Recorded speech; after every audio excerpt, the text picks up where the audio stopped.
Smashburgers are just a trick to put less meat in our burgers. What's next? Smash fries? Smash milkshakes? No thanks. I'll take my all-American Black Angus cheeseburger with a side of freedom fries. Sir, this is a Chili's. This is a hot dog is a sandwich. Ketchup is a smoothie. Yeah, I put ice in my cereal, so what? That makes no sense. A hot dog is a sandwich. A hot dog is a sandwich. What? Welcome to our podcast, A Hot Dog is a Sandwich, the show we break down the world's biggest food debates. I'm your host, Josh Scher. And I'm your host, Nicole. And Nicole, my voice is somewhat gone because over the weekend I was screaming at Wrestlemania. That's fine. Yeah, shout out to friends of the show, Becky Lynch and Seth Rollins, for performing valiantly. And the reason I sound like I just hit puberty yesterday, when Did in fact... they win? No, both did lose the belts. But wrestling isn't real, so... What is real? It's like, it depends what you mean by real. It's like saying, it's like General stage. Hospital isn't it's like, real. Well, it's yeah, all, because it's a show. It's all planned out and it's all scripted, but it's So what is it? So what happens? Like people are just comfortable like giving their title away? Like a little bit, but yeah, it's sort of like a negotiation in the pre-process, right? When like the writers and the producers, it's theater. Oh, wrestling is absolutely theater, but it's also sports because they're flipping around and it's brutality because they're throwing each other through tables. Seth Rollins wrestled The Rock in The Rock's first match in 8 years. That's really cool. And for at least 12 minutes, they were outside of the ring, going all around Lincoln Financial Field in Philadelphia, just smashing each other's heads into railings and stuff. Wow. So did you have a lot of fun? Oh, I had so much fun. Was this like your vibe?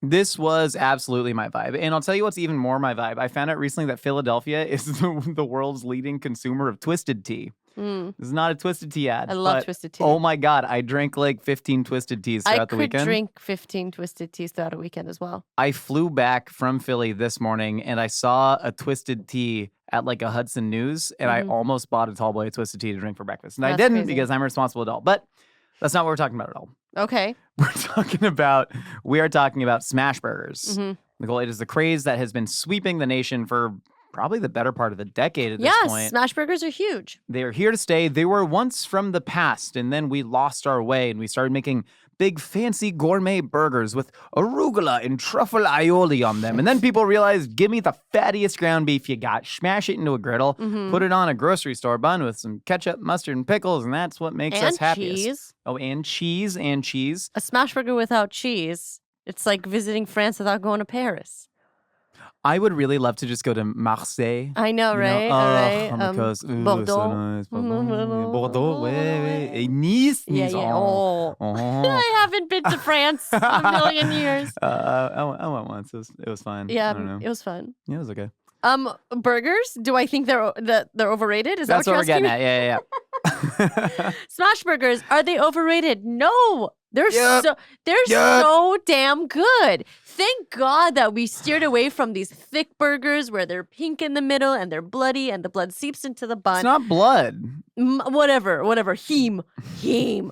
Like, who cares? But I just don't love it. Like, I love the crispy, lacy edges of a Smashburger and that juiciness because a Smashburger is also juicy. No, it's not juicy. It's fatty. Greasy.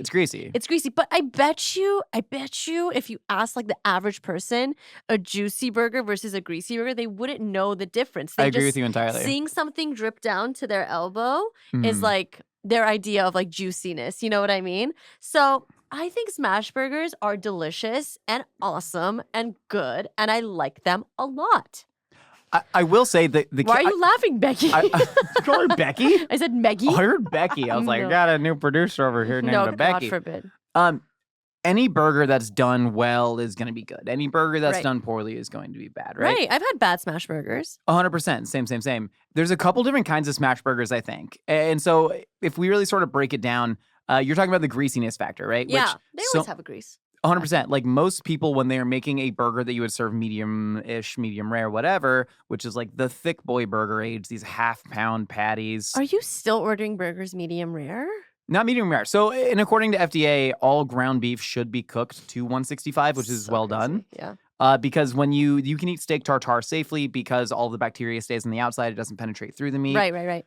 Which is why a lot of people will, especially in like Korean food, they'll sear it or they'll just cut it. They'll sear it and then generally cut it off, killing the bacteria, making sure none of it penetrates. But when you grind meat, you take all that surface bacteria, you grind it in the middle. So technically, I don't think restaurants should be allowed to serve medium rare burgers. You can like sign a waiver at certain like a Denny's. Wait, what? Really? Yeah, one of my chefs from school actually. Mitchell, remember? Yeah, I I love don't know Mitchell. if this is illegal for me to say or not, but one time he went to like on like a road trip with his family, and they stopped at a Denny's, and he was very particular about having his burger medium or medium rare. So much so that he went to the guy at Denny's, the server, and said, "Hey, I don't want my burger cooked to a certain temperature." And then Mitchell was like, and the guy was like, "We can't do that. Like, we have to cook it to this temperature." And Mitchell was like, "No, I will not eat it. Bring out your manager," or something like that. And he had to sign a waiver to prove that he wouldn't get sick from the Denny's medium rare burger. Classic, just harassing Denny's servers to do things they're uncomfortable with. No, that's great. He's the best. He's the best. But I'm saying when you make a thick burger, you don't want a super high fat content if you're, say, only cooking it to 145 or 150 degrees, because then the fat's not going to like render. Yeah, sure. The that makes thing sense. that makes smash burgers great, and not all smash burgers are cooked with, say, a 70-30 blend, which is going to be super, super fatty. But it is best when it's a 70-30 blend. Oh, girl, it sure is, Yeah. for a couple reasons. So when you use 70-30 ground beef, a super greasy ground beef, and you really smash it into the griddle, most places there's like custom burger smashers now, but some places— A brick. Just a brick, Yeah. a big old boot filled with sand. That's what Yeah, I use. That's the American way. Or just like a spatula. But you see some people, like, they'll really take the spatula and they'll smear the edges of the burger Yeah, it looks super thin. Yeah. And then with 70-30 beef, the fat physically renders out yeah. and makes like little cobblestone Pockets. holes as Yeah. pockets, which is how you get those super lacy edges. So all of those, like, glutamates are being formed with that Maillard reaction, that heavy crust that you're smashing into the griddle. And so the meat turns into like lace, and it's almost a little bit crunchy. There's that kind of smash burger, which I don't know if I'd call that like a capital T true smash burger. But then there's some others that are just like, this is a very thin burger that could even be like 85-15 or 90-10. Yeah. A lot of fast food burgers are actually sort of like emulsified with the fat, and they're leaner So it than you makes think it they harder to get that lacy edge, that crispiness. Correct. And then you just have this kind of like thin burger patty. Like you go to an In-N-Out even, right? I went to In-N-Out 2 days ago. Man, it's just It was so good. But do you Oh my do you God. consider that— you don't consider that a smash burger, I right? do. You do consider that a Of course smash I do. burger. Yeah. What do you mean? Of course. No, it's not like— It's super thin. it's super thin, but it's not like smashed and smeared into the griddle and really getting that like heavy, deep Maillard crust. It's got a good sear on a burger, which any burger should. But I would say I think it airs more on the smash burger side than, say, I don't know, like a McDonald's burger. Sure, there's like a Yeah. continuum here, right? Yeah. There's a continuum. I don't love that really crispy, lacy burger. It is not my favorite for like a somewhat specific reason.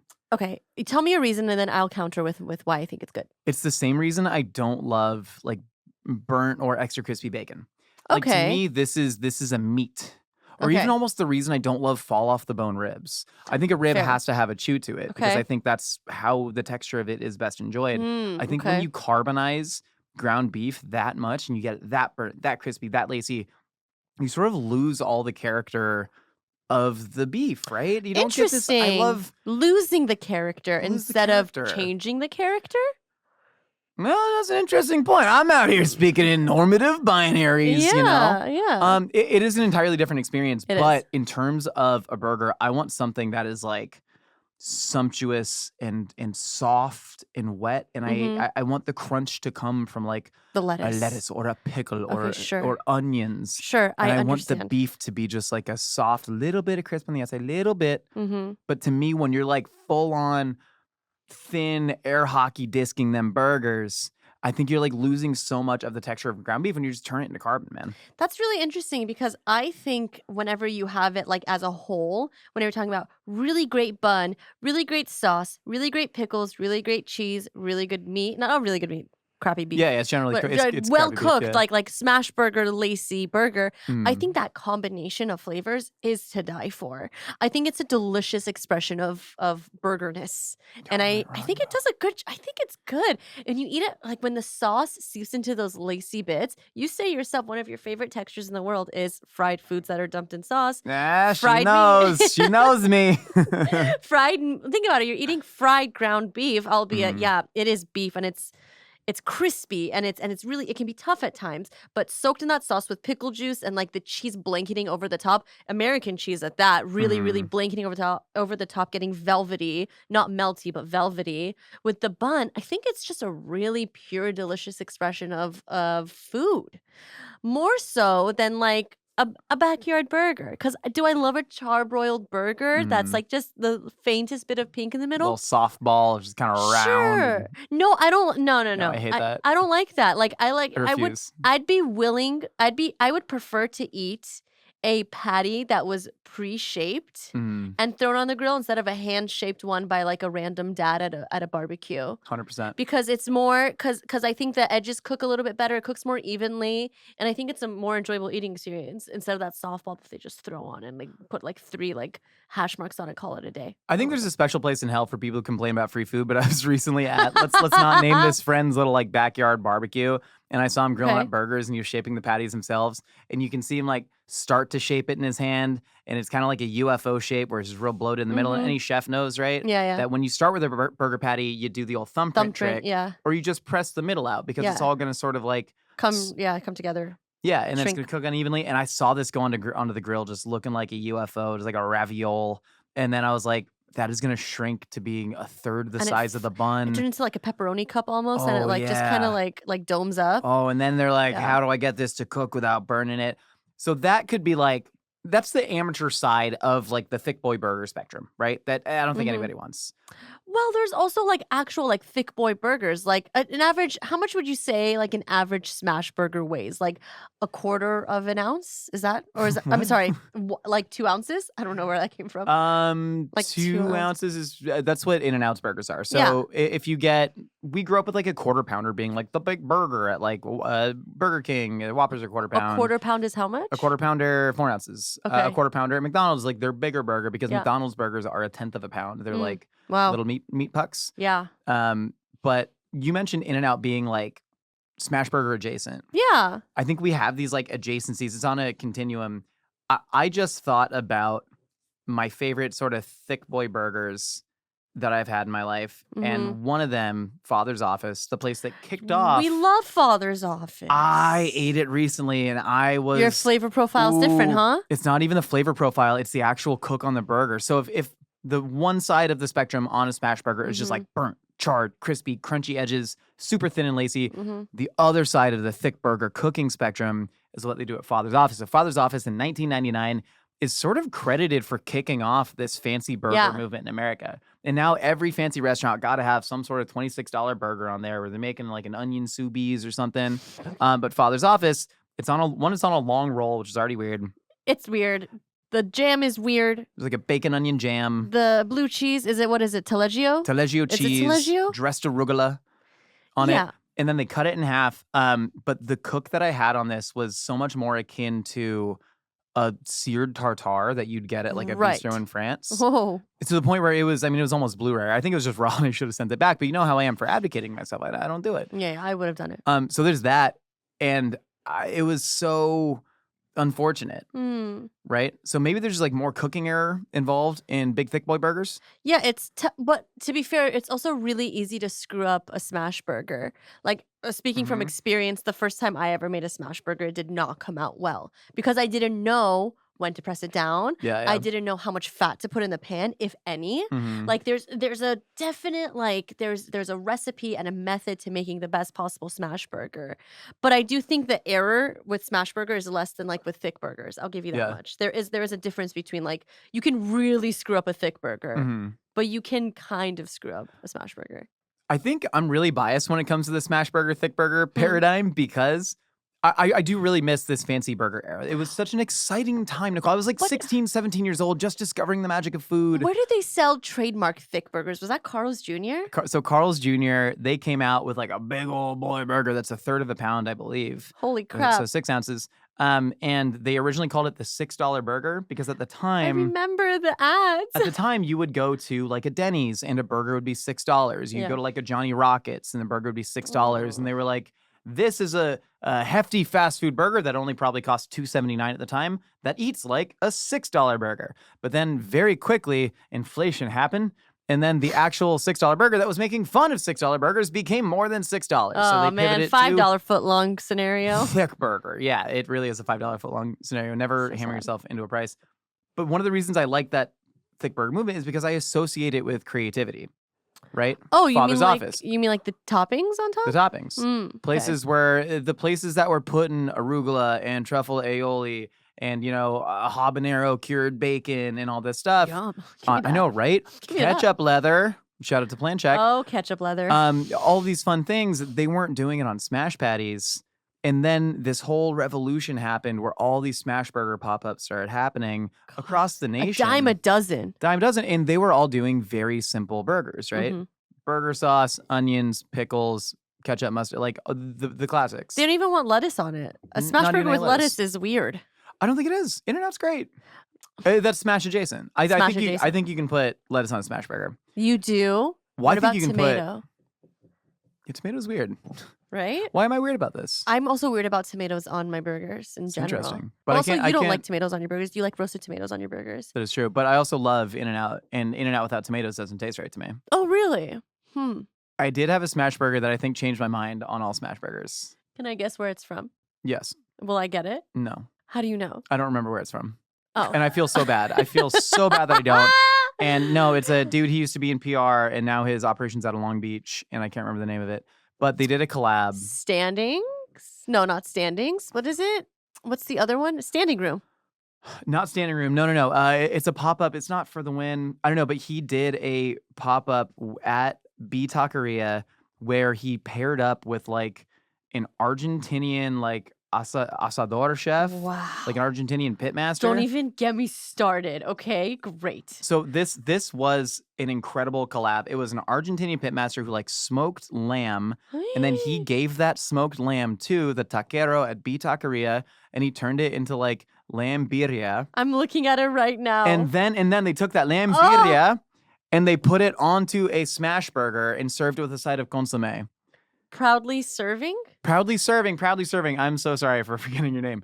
But that to me was like, it's like the ultimate ascension in creativity in a burger, and it ate like a burger, and it wasn't this big ol' thick patty that was distracting, and let the birria shine. You got to dip it into the consommé. I can see. And getting that smoke and the sumptuousness from the lamb with the melted cheese, with the crispy burger patty, Mhm.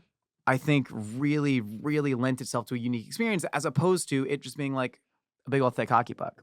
You think know what I that mean? you think if it was served with a burger that was, let's just say, 3 times the size, it wouldn't have been the same experience. No, I think it would have been much worse. Yeah. But I think that is why when it comes to simple burgers, I Mhm. would rather have a thick boy patty. Mhm. And when it comes to like fun, complicated, fancy burgers, I would rather have smash patties. Why am I the opposite? Well, no, most people are the opposite. Oh, so you're just an edgelord. I'm just an edgelord, dude. just I'm wanna on be the the- Reddit threads. you're a- Go search my you're Reddit a- history. I dare you. You're a contrarian, right? Do what you did to Ken Bone. My friend called me Poor a guy. contrarian the other day, and I said, "That's not me." Yeah, it most is. contrarians are just a-holes. You know what I mean? Yeah. But no, do you know what I'm talking about with that? I do, but I don't agree with you because I think that the large puck of meat allows for more flavors to be introduced into it without overshadowing the meat. I think But that then you run into an architecture problem. no, you don't. You just push it down. But You then big you're baby? But that's even You're being a big baby. Why are you being such a baby? I'm not about a baby. It? You are. You're Not a baby. Oh, you I'm Bill a man. baby. I'm a grown man who lost his voice and sounds like a baby now. I don't ever like really remember hitting puberty. What do you mean? Like there was never a point in my life when I was just like, oh, this is puberty now. I just like have gradually become Like you older. didn't find like a hair somewhere and you're like, okay, I'm a boy now. I had almost no body hair by the time I went to college. Josh, that's Didn't have to impossible. shave my face. Hardly any Armpits? armpit hair. Like a little bit of armpit hair. I'm gonna ask you a question, but I don't think it's appropriate because you're my boss. Yeah, none. No way! Yeah, like I mean, it's like pretty much none. What? That's not You possible. know? So with a thick burger patty, right? Like you can. With girls, you just get your period, right? Is getting your period the same as like hitting puberty? I don't think so at all. I'm gonna step in as a man and say I don't believe that's. Maggie? I thought so. About Yeah, the when you get your time. period, you're in Maggie, a... can you Google that? Can you then, Google that? And then we're just going to go look at us being Joe Rogan over here. Hey, Google. Hey, Google it. Hey, Google why parakeets are endangered. thick burger patties. Maggie, Google why it'd be like teen boy never hit puberty ? But teen boy never hit puberty become man ? And see what comes up. Thick burger patties. I think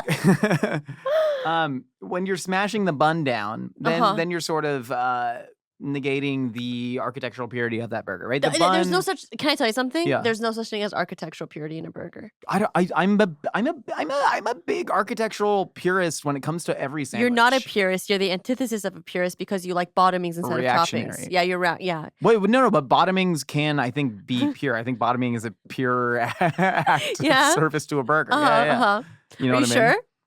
I think there'd probably be historical precedent for that. I don't think people only top burgers. I think oh, you piece of crap. Just kidding. But every sandwich, right? Yeah.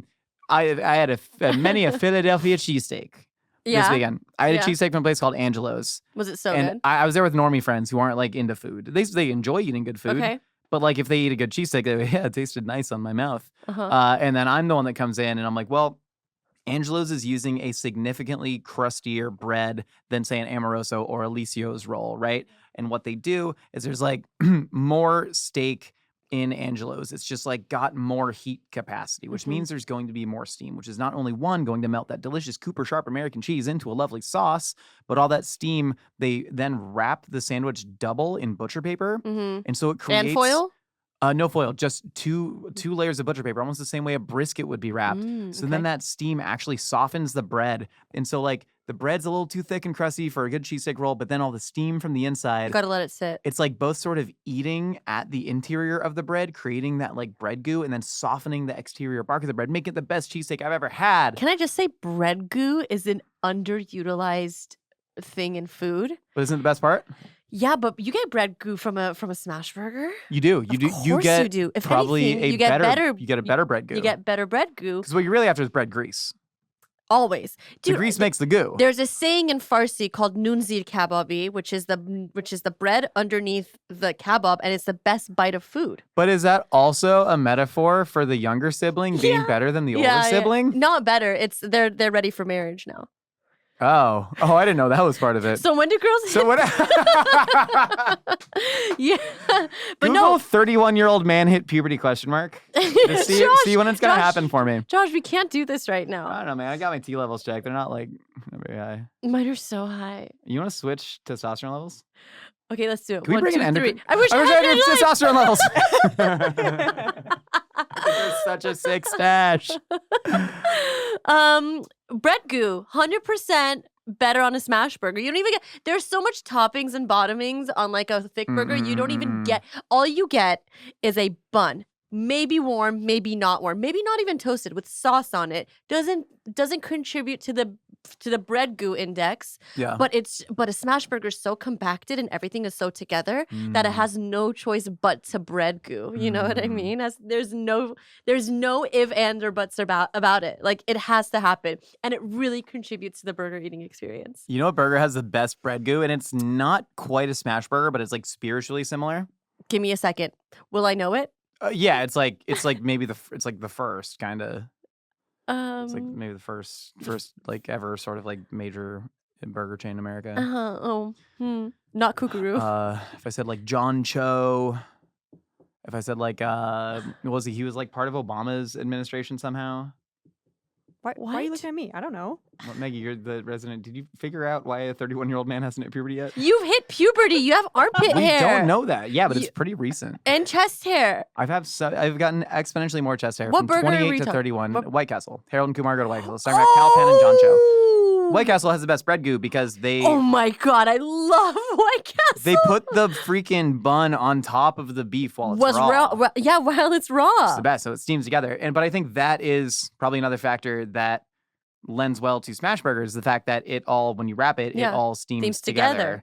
Better than like a thick burger, which generally has to rest, or you're getting all the juices seeping through it. Right, like a steakhouse burger. But have you had like a steakhouse burger? So Smashburgers, right? You're using commodity beef. You kind of can't use too coarse of a ground. Otherwise, that fat pocket's going to be too big and it's going to fall apart. The laciness won't happen. So it's sort of like by definition has to be a quote unquote worse ground beef. That's okay. No, I agree. And I did not expect coming into this podcast to be like a Smashburger lover, but thinking about the creative Smashburgers I had, I like the pure stuff. It's just not something that I'm going to like seek out very often. I'll always seek it out. I want you to give me something. I don't want you to put like roasted green chilies on it, and I want you to put all that. I'm so the opposite.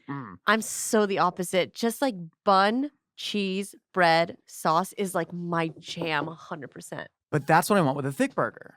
Because then you can use like great ground beef. Remember that ground beef that we got from that fancy butcher shop in LA, Gwen? It's like their dry aged steak trimmings. Yeah. You form that into like a half-pound puck and you cook that perfectly medium. Sure. Slap that on a good bun with like cheese and a sauce. Frankly, I don't even need cheese. Oh, like, I need a cheeseburger, my favorite food ever. Number one favorite food of all time. Is it really? I love cheeseburgers. I don't think I knew that. What did I kick over? I kicked over a water bottle. It's fine. It's illegal contraband in the office now. They banned plastic water bottles in the office. Yeah, and I bought 12 of them for personal use because I don't give a damn. Oh yeah, the woman who walks into restaurants and demands plastic straws bought a bunch of plastic. Yeah. It's go talk. I'm drinking out of an old soup can. That's your Nicole, fault. I'm drinking out of an old soup can. You want to know why you're doing it? Why? Because you love attention. You love it. You crave it. You need it. Red to filth. Am I right? Oh my God, did I scratch you with my nails? You moved the too white fast. guy hosting a podcast wants attention. Who would have thought? I tried to slap you, but my nails got you. Manhattan Tavern. Oh, I really want to go. That is a great, thick, pure burger that, if it were a Smashburger, would be significantly worse. I haven't had it, so I can't judge it, but I think that Smashburgers are having like their renaissance moment, and we should just accept it and ride that en vogue wave. Well, Smashburgers are here to stay. One, from just seeing them all around, and people love them, and I'm just the weird contrarian being like, oh, it's too crispy. But Jack in the Box had a recent really big win. Did they? In January, they introduced the Smashed Jack. I've not yet had it. I've heard very good things. I kind of want to go get one today, but they complete soft launch. They didn't do any media coverage of it, no paid ads, and they sold 70,000 in the first day. They sold out in 2 months. Wow. And Jack in the Box is sort of like betting their future on Smashburgers in a way that no other fast food restaurant has, right? Like Burger King was always, the whole bet was on the charbroiler. I'm looking at the photos and they ain't smashing. Well, that's what I'm saying. They're thick. Is that just Smashburger appropriation? Yeah. You know? They're just you know what they're doing? They're just doing a classic California burger, and the edges are just a little bit scalloped, and they're selling it as a smash. No, I don't think there's any actual smashing going on. Do you think that then is the death knell for Smashburgers being a cultural institution? No, just because Jack in the Box is doing this doesn't mean that they're overrated. I think that's how it happens, though. I think that's how it happens. I think we found out that Stop. Smashburgers are overrated and they are a deceptively skilled burger to make, and that people are going to find out once they hit the mass market and the Jacks in the Boxes, people will lose interest and we'll go back to our true form, the thick 8-ounce medium rare E. coli causing burger, baby. Ooh, why is it still cold in the middle? I don't like it. Extra spinach. This show is sponsored by BetterHelp. Nicole, how's your social battery been doing lately? It's okay. You know, this week I've been to about 3 events that I was considering. I was like teetering. Do I want to go? Do I not want to go? And I ended up saying yes to all of them. I've been doing that thing, you know, when your garage clicker battery starts getting low and you're clicking and you're clicking harder and sometimes the light lights up, but you can tell it's not all there. Yeah, of course. I've been like rocking in that mode for a while. But the cool thing is it doesn't always have to be that way. And using tools like therapy, it can help you figure out a way to be more self-aware about that social battery. Yeah, I think it's about finding out what the right amount of socializing is for you in particular. You know, finding that seesaw, finding that balance, and then what you do to recharge after being in those situations that you didn't necessarily want to be in. Yeah, and it's all about having the tools to actually deal with that, right? So if you're thinking of starting therapy, give BetterHelp a try. It's entirely online, designed to be convenient, flexible, and suited to your schedule. Just fill out a brief questionnaire to get matched with a licensed therapist and switch therapists anytime for no additional charge. Find your social sweet spot with BetterHelp. Visit BetterHelp.com/hotdog today to get 10% off your first month. That's BetterHelp, HELP.com/hotdog. My whole life, I've always been interested in languages. I would always learn like little things in Spanish, little things in French, just to get me by, because I just thought it was really interesting to know little things. And personally, I really want to learn Arabic. You know, I'm Persian, Farsi's similar, but not the same. And I just think it'd be really interesting to learn what some of my favorite songs are saying. That brings me to Rosetta Stone, the most trusted language learning program available on desktop or as an app, and it truly immerses you in the language you want to learn. My favorite part about Rosetta Stone is how simple it is just to use the interface. It's super easy, and as someone who is not necessarily the most tech-savvy person, I'm really, really good at understanding it. Rosetta Stone's been a trusted expert for 30 years with millions of users and 25 languages offered. They have Spanish, French, Italian, German, Korean, Chinese, Japanese, Dutch, Arabic, Polish, and so much more. And it's super immersive. There aren't any English translations, so you really learn to intuitively speak, listen, and think in that language. And it's designed for long-term retention, which is great. Rosetta Stone has a built-in true accent feature which gives you feedback on your pronunciation so you can get immediate feedback on your accent. They conveniently offer both desktop and app options so you can use it however you prefer. Rosetta Stone is offering a lifetime membership to all 25 language courses Rosetta Stone offers for 50% off. A steal! Don't put off learning that language. There's no better time than right now to get started. For a very limited time, A Hot Dog is a Sandwich listeners can get Rosetta Stone's lifetime membership for 50% off. Visit rosettastone.com/hotdog. That's 50% off unlimited access to 25 language courses for the rest of your life. Redeem your 50% off at rosettastone.com/hotdog today. Josh, how good are you at saving money? God, I wish I was better. How do you budget for grocery shopping and stuff like that? Do you even budget for grocery shopping? I'm all vibes, no budget. Oh, really? Okay. But I will tell you, the thing I spend a lot of money on is meat. You get the butcher counter. It's also expensive. Story of my life. But I found a hack. What's your hack? Okay. I started ordering ButcherBox. It's a good hack, dude. That's a great hack, dude. Yeah, ButcherBox is incredible. The value you get for the high quality meat that they send you is bar none. I've never had steaks so fresh, so delicious, and so cheap. It's incredible. Oh, I 100% agree. Especially when you go to the grocery store. I don't know a better term for janky meat, but sometimes you get some janky meat. You got to ask them to smell it first. Yeah, smell it first. Yeah. With ButcherBox, I mean, it comes frozen. It comes shipped to you in a box. Yeah. It comes right to your doorstep, but it is absolutely super high quality, and it is incredibly affordable. I know. With ButcherBox, you get peace of mind knowing you can easily find high-quality meat and seafood you can trust. They have wild-caught seafood, pork-raised, crate-free, free-range organic chicken, and 100% grass-fed beef. Dude, I bought a whole chicken from the grocery store the other week, just rotten, straight up. Went home, opened it up, No and Julie was way. return it. I'm I'm not just going to return a loose chicken. Anyways, you can get all that right. You can get all your ButcherBox delights delivered right to your doorstep with free shipping. Plus, they have recipe inspiration, guides, tips, and hacks that you can use with the delicious meat they send. Today, ButcherBox is giving our listeners free ground beef for life of your membership, plus an additional $20 off your first order. Use my link, butcherbox.com/hotdog, and use code HOTDOG to get free ground beef for life, plus $20 off your first box. That's butcherbox.com/hotdog and code HOTDOG. The chicken was out of the package. You should return I just it. walk in with a sopping You're wet wasting chicken in my money. hands. I'll Yeah, get it's a thrown out. That's waste of weird. money. I don't want security to tackle me.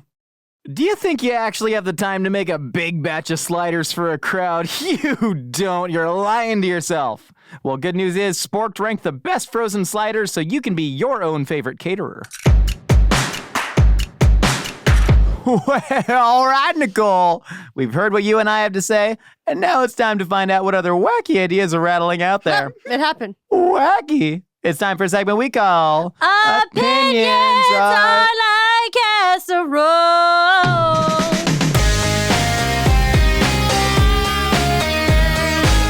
But before we get to your second favorite segment on the show, it's time for your first favorite segment on the show. That's right. It's Review a Review. My favorite. The segment where we try and goad you into giving us 5-star reviews on Apple Podcasts. For what Goated. goals? Unclear, but we like them. This one is from @Smara522, 5 stars. Now, Nicole, I think we got a little bit of a bias on our hands I'm here into because the it. person who's picking these reviews to review, well, they're sitting right next to us. She's not next to us. She's across the way, and she's making eyes at me to read this. I didn't pick this one. This was Mindy. I asked. Mindy? Okay, Maggie. Okay, great. Maggie and Mindy sound really similar. Have you ever seen them in the same room? I have. Never. Great podcast, but it needs more Maggie. The people love Maggie. Great podcast, super interesting topics, awesome host, and always a good vibe. You might not think you'll learn anything new, but Nicole and Josh always have some cool fact or story that you've never heard. Listen to the podcast. Watch Mythical Kitchen. You won't regret it. 5 stars. 5 stars. 5 stars. I agree. Maggie, you're welcome on the pod whenever. Oh, I won't, but thank you. Okay. Hi guys, this is Chris. I just wanted to say something real quick. It's not really an opinion, but it's more so something that I think you guys should try. I know a lot of people, like my friends and stuff, don't like French fries on their sandwiches. But being from Pittsburgh, we do French fries on sandwiches and French fries on salads. We have a sandwich up here. It's called the Pittsburgher at Permane Brothers. And it has coleslaw and French fries on it. And I just think that you guys should try it. I think it is an amazing sandwich. But I guess it would be an opinion here of, do you think that fries should belong on sandwiches?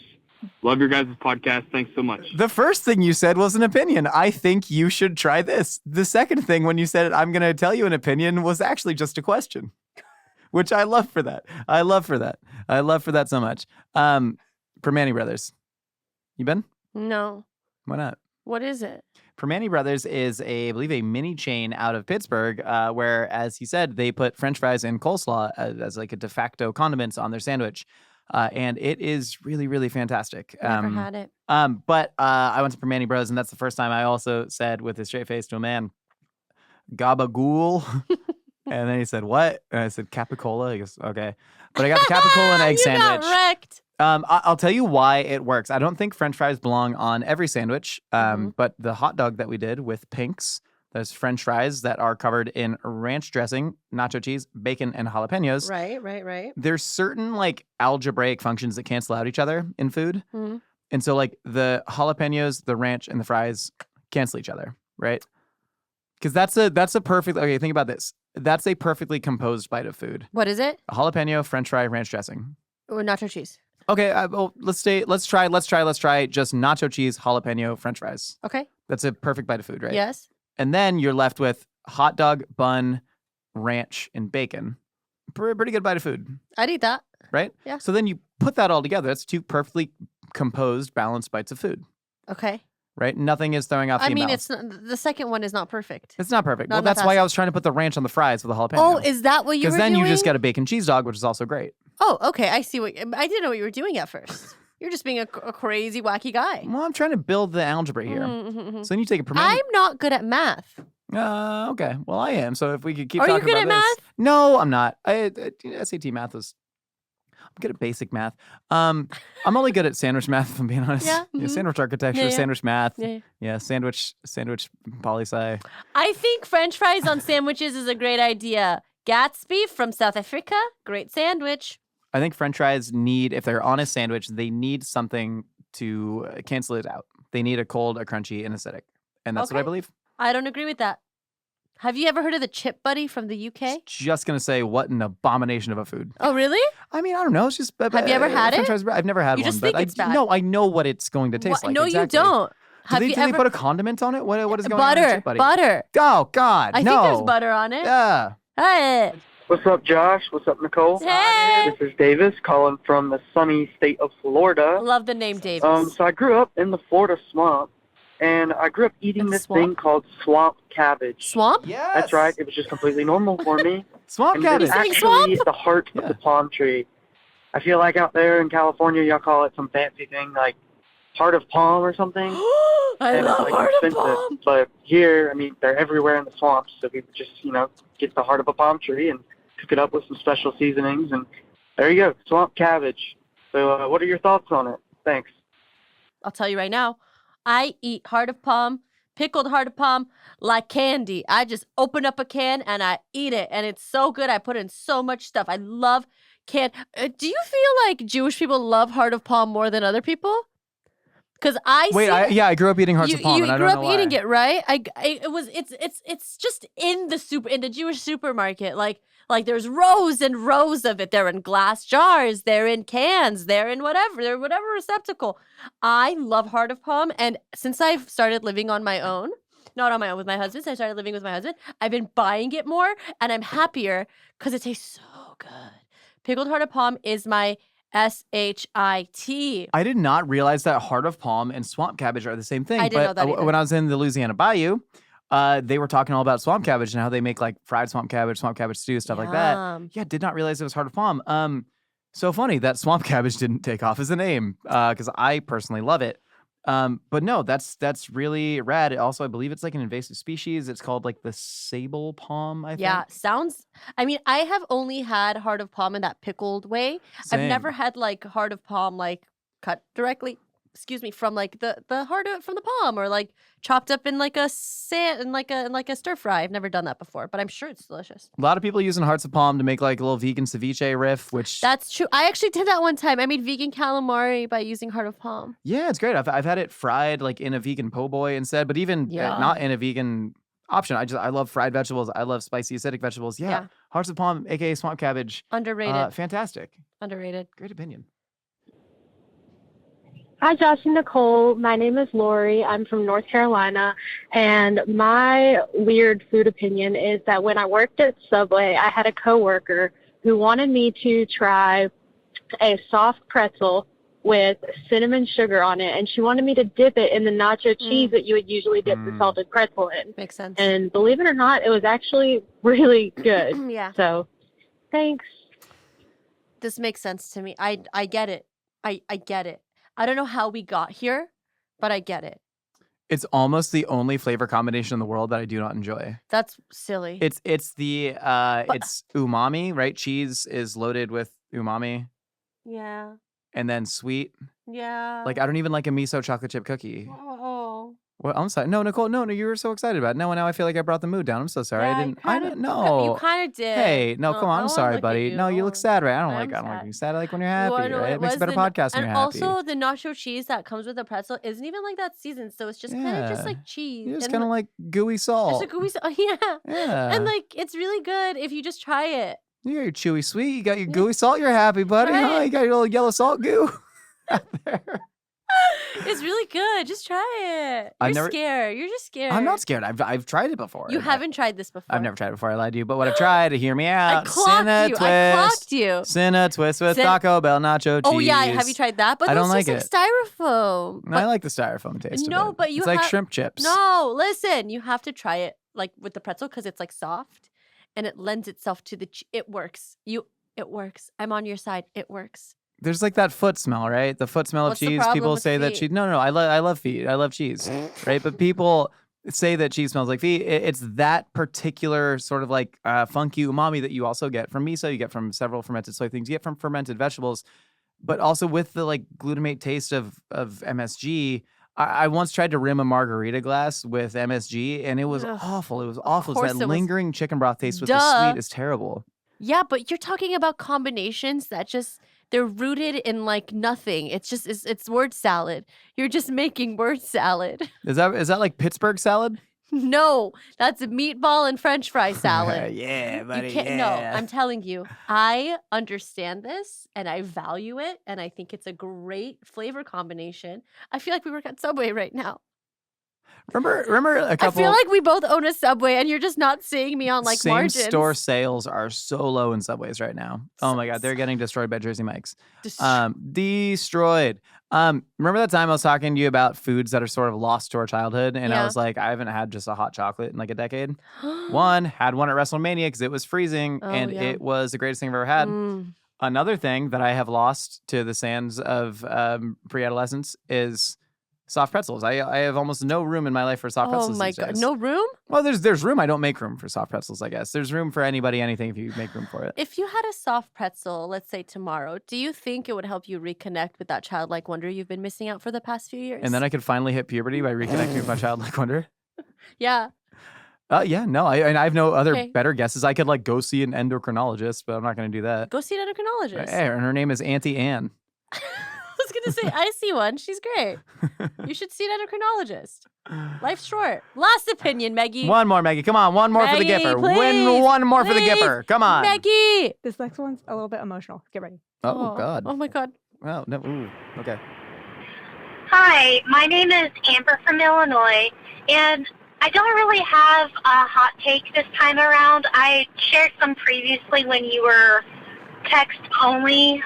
Mine was not liking foods that taste the color purple, and then mixing the Mountain Dew and Pepsi to make Pepsi Dew. But like Pepsi really, Bell. I'm calling because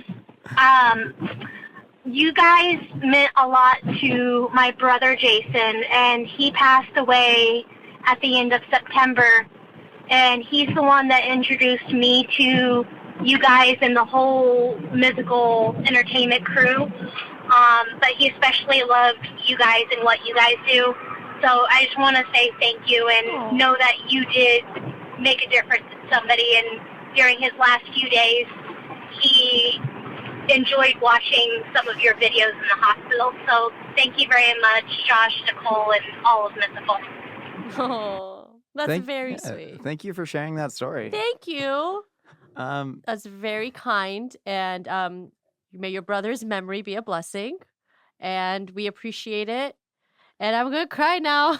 I'm going to cry now. it is, I don't know. I tend to be cynical sometimes. I tend towards negativity, but so many times when we're doing anything like we did the book signings recently or Sure. meet and greets, and you have a lot of people that are telling you how much you mean to them. Yeah. And it's almost a little bit strange because it's like I don't have the opportunity to have that reciprocal relationship, right? Like I didn't know your brother, and I'm sure he and I would have gotten along great, right? And been friends, but it's strange having that sort of one-sided relationship. And I used to be a little bit cynical about it. Mhm. And then I started just sort of accepting the Mhm. fact that we and all the things that we all do here mean a lot to people in very real ways. Yeah. And I don't know, it created like a lot more healthy of a mindset, and it made me, I don't know, look forward even more to coming into work Aw. every day Good. to do things like this, knowing that, on the one hand, it could just be mildly entertaining you on your commute, and on the other end of the spectrum, it could be, your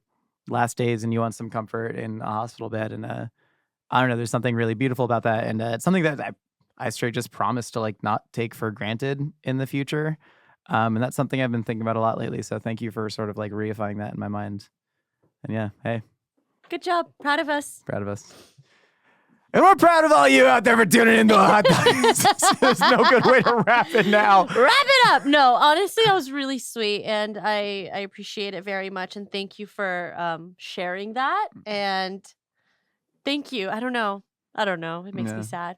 That's something I've been thinking about a lot recently. Yeah. Honestly, I was talking to Matt Pat about it too. I was like, Yeah. it's a really cool, unique position to be Yes. in. And It's a very unique, awesome position to be in. And I'm happy that we can create refuge and like a space of, I don't know, escapism and like Yeah.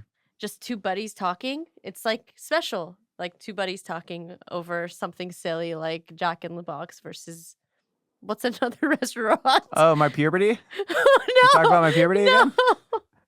Like talking about something as asinine as like Burger King versus Jack in the Box can make someone smile Yeah. just because we're two friends. And that was all something that, I think you and I have like thought consciously about, Yeah. in a way that there was a point where we were like, do we like structure this podcast so it's like a point, counterpoint, debate, and we're like keeping Yeah. points, and at the end we decide who.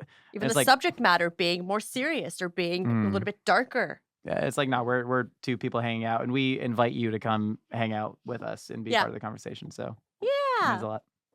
And on I'm gonna say your part. Say And on that note, note, thank you for watching A Hot Dog is a Sandwich. We got audio-only episodes every Wednesday and a video version here on YouTube every Sunday.